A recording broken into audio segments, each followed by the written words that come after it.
Here is your cinematic YouTube documentary script for Bad Moon, 1996. There is something quietly terrifying about the idea that the monster you fear most isn't a stranger lurking in the dark. It's someone you love, someone standing right next to you, someone fighting with every last piece of their humanity to keep from destroying you.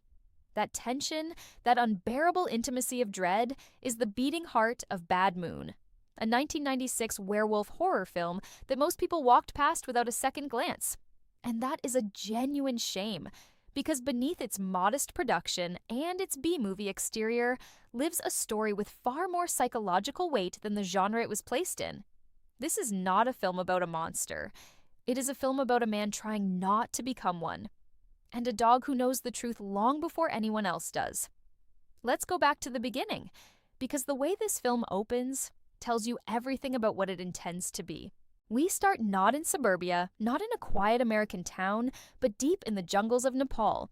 A photographer named Ted Harrison is there with his girlfriend, and for a brief moment the film gives you warmth, firelight, laughter, the intoxicating comfort of two people who love each other, completely unaware of what the darkness outside their tent is already preparing. Then the attack happens. It is sudden, brutal, and grotesque in a way that immediately signals this film is not going to be precious about its horror. The creature that tears through their campsite is not a metaphor here. It is physical, visceral, overwhelming. Ted survives. His girlfriend does not. And in that single violent night, the entire trajectory of his life is shattered. What Eric Red, who both directed and wrote the screenplay, adapting it from Wayne Smith's novel Thor, understands is that the real horror begins after the attack. The bite itself is almost secondary. What matters is what happens inside Ted when he wakes up in a hospital bed, alive but changed, carrying something inside him that he cannot name yet but can already feel. Michael Pare plays Ted with a kind of quiet desperation that serves the character well. He doesn't scream.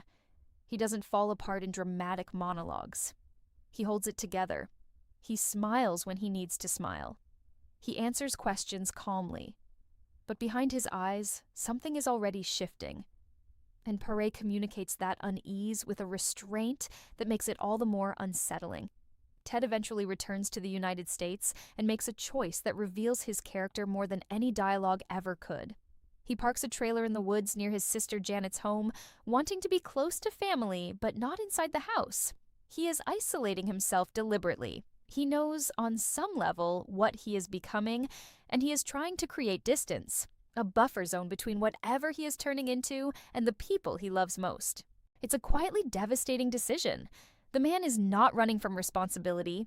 He is trying to protect people while simultaneously being too afraid, or perhaps too ashamed, to tell the truth about what happened to him.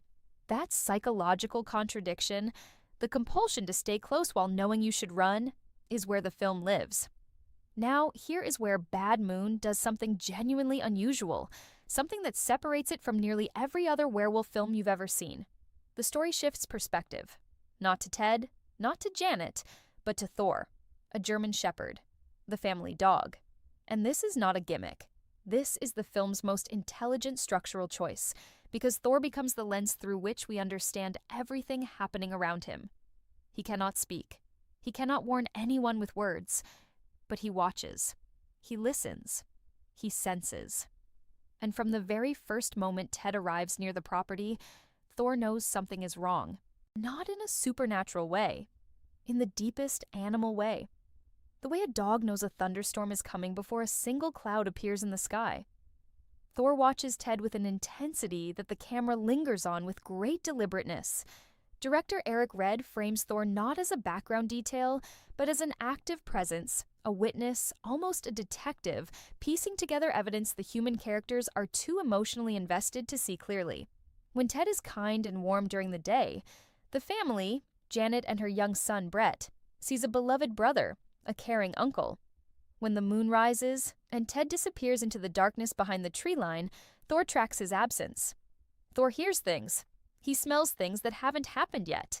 And the film has the patience and the confidence to let that slow accumulation of canine awareness carry genuine dramatic weight. You end up trusting Thor's instincts more than you trust any human character on screen. And that shift in where your trust lives creates a very specific and very effective kind of suspense. The transformation sequences in this film deserve more credit than they typically receive. This was 1996, long before digital effects became the default, and the practical makeup work here, helmed by Steve Johnson, is deeply committed and at times genuinely impressive. Ted's transformations are not elegant. They are not mythologized or beautified. They are ugly, contorted, painful things that make the body look like something trying to break free of itself, bones reshaping under skin. The human face pulled apart and reassembled into something feral and wrong. There is an agony to these scenes that communicates something important. This is not a gift. This is not power. This is suffering. Every transformation is a small death of the person Ted used to be, and the makeup effects translate that idea into something physical and visceral that you can feel in your chest. But the film is not purely about spectacle. What Eric Red is more interested in is the psychological architecture of Ted's collapse. Between full moons, Ted is himself, or a version of himself. He eats at the dinner table. He throws a baseball with Brett. He smiles at Janet and helps with chores. And yet, even in those quiet domestic moments, there is something fractured behind his behavior. A pause that lasts a half second too long. A laugh that doesn't quite reach his eyes. The performance and the writing collaborate to suggest a man in a state of constant internal negotiation, telling himself he is still in control, still fundamentally human, while the evidence against that claim is slowly, relentlessly mounting. Janet, played by Mariel Hemingway, is a more complex character than the script always gives her credit for. She is perceptive. She is not naive. She senses the tension in her brother without being able to articulate its source, and Hemingway plays that confusion with a kind of graceful frustration. She loves Ted. She wants to believe the best of him. And that love becomes the very mechanism that blinds her. It's a classic dramatic irony. The audience and the dog are ahead of her, and watching her try to reconcile what she instinctively feels with what she consciously chooses to believe is quietly heartbreaking. Her son Brett, played by Mason Gamble, is the character Ted is most concerned about protecting. There is a tenderness in Ted's relationship with Brett that makes the danger of his condition feel all the more unbearable, because the monster Ted is becoming would not spare the child Ted loves most. And the film understands this. It never lets you forget it. Every warm scene between uncle and nephew is shadowed by the knowledge of what Ted carries inside him, and that shadow only deepens as the film progresses and Ted's grip on himself becomes more visibly tenuous. What the film captures with particular honesty is the way shame operates as a trap. Ted could tell Janet he could leave. He could put genuine miles between himself and his family. Instead, he convinces himself that he can manage the situation, that the chain he uses to bind himself during full moons is enough, that his willpower is enough, that the thing inside him can be contained through sheer force of self-discipline. This is recognizably human. The impulse to believe we can handle something that is far bigger than we are. The stubborn refusal to ask for help because asking for help means admitting the full horror of what we've become. Ted's tragedy is not that he is cursed. It is that he responds to the curse the way a proud, frightened, isolated person would respond, by trying to solve it alone. Thor, meanwhile, is solving it differently. Unable to speak to Janet, unable to explain what he senses in words, the dog acts. He interferes. He places himself between Ted and Brett with a quiet, immovable protectiveness that the film renders beautifully. There are scenes where Thor is simply watching, standing still, gaze fixed, and the stillness itself becomes a kind of alarm. The film earns considerable emotional power from the fact that the most reliably perceptive and most morally clear figure in the entire story has no voice. He can only act. And he does, with a consistency and loyalty that becomes genuinely moving by the film's final act. It's worth being honest about the film's limitations because Bad Moon is not a perfect piece of cinema. The pacing in its middle section occasionally meanders, losing some of the momentum built in its opening act. Certain scenes between Janet and her neighbors feel tonally disconnected from the film's darker atmosphere, as though the script wasn't entirely sure how much of the surrounding world it wanted to engage with. The police subplot, when it surfaces, introduces elements that feel conventional in ways the rest of the film works to avoid. These are real problems, and they prevent Bad Moon from achieving the sustained intensity it clearly reaches for. There are moments where you sense the film straining against its budget, trying to execute a vision that the resources available could only partially support. And yet, for all those limitations, there is something in Bad Moon that lingers.